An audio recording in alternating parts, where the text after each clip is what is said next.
పిల్లలకి మామిడి పండు తింటే వేడి చేస్తుందా? ఒంటి మీద కురుపులు వస్తాయా? ఇది అనుమానం చాలామందికి ఉంటుంది. అలాగే ఈ ఎండాకాలంలో చాలామంది పిల్లలు ఒంటి మీద కురుపులతోటి వస్తూ ఉంటారు. మొన్న మామిడి పండు పెట్టామండి, వద్దంటే కూడాను తిన్నాడు, 2 ఎక్కువ తిన్నాడు, ఇవాళేమో అన్ని కురుపులు వచ్చేసాయి అని చెప్పి అంటూ ఉంటారు. నిజానికి అసలు ఈ కురుపులు ఎండాకాలంలో ఎందుకు వస్తాయి? ఈ ఎండాకాలంలో చెమట ఎక్కువగా పడుతుంది. అలాగే ఈ చెమట వల్ల ఎక్కువ దుమ్ము ధూళి పేరుకొని పోయి అక్కడ చర్మము పాడయ్యి దాని మీద కురుపులు వస్తాయి. అంటే ఇది ఒక బ్యాక్టీరియల్ ఇన్ఫెక్షన్. వీటిని ఇంపిటిగో లీజన్స్ అని కూడా అంటూ ఉంటారు.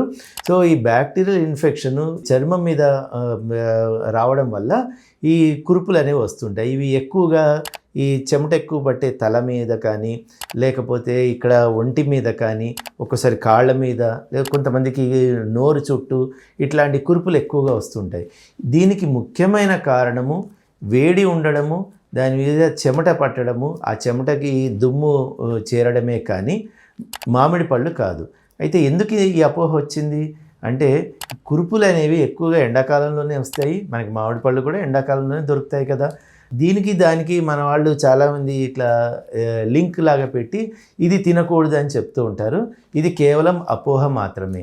ముఖ్యంగా మామిడి పళ్ళు ఎండాకాలంలో తినడం వల్ల, అవి వచ్చినప్పుడు తినడం వల్ల పిల్లలకి ఎంతో తక్షణమే శక్తి ఇవ్వడమే కాకుండా చాలా ఆనందం కూడా కలుగుతూ ఉంటుంది. అది మనకి తెలిసిందే.